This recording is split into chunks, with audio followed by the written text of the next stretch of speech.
Hi everyone. आज मु बनैबी केन्द्रापड़ार famous रसाबली। यह 56 भोगरू अन्यतम।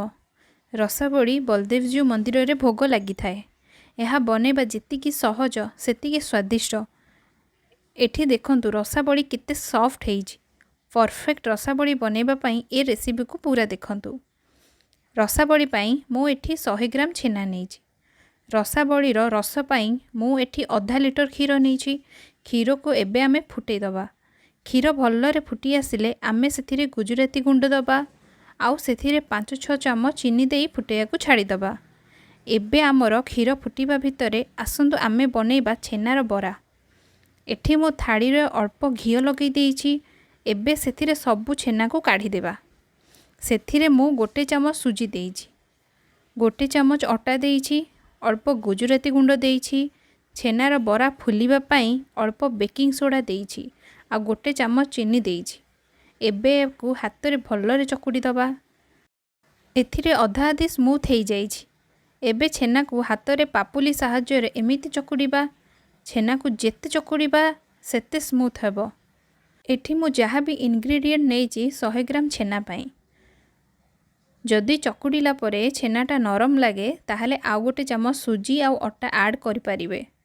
एबे छेना भलरे चकुटी हेइ जाइछि। एबे हाथ रे तेल लगे देइछि। छेनार बरा पई छोट गुड़ा आनिबा आ ताकू 2 हाथ सहाय्य रे गोल गोल करी एमिति चापी की शेप दे दोछि। बरा को अधिका मोटा रखिबेनी कि पतला रखिबेनी। जदि पतला रखिबे क्षीर रे पड़िला परे बरा भांगी जाई थाए।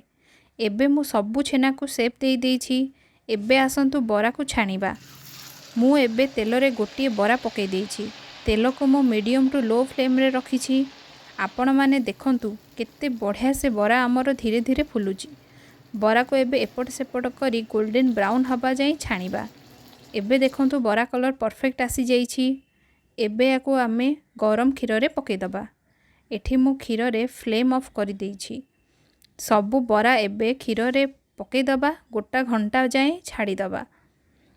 एबे देखंतु 1 घंटा परे रसाबली केते नरम हेइ जाइछि।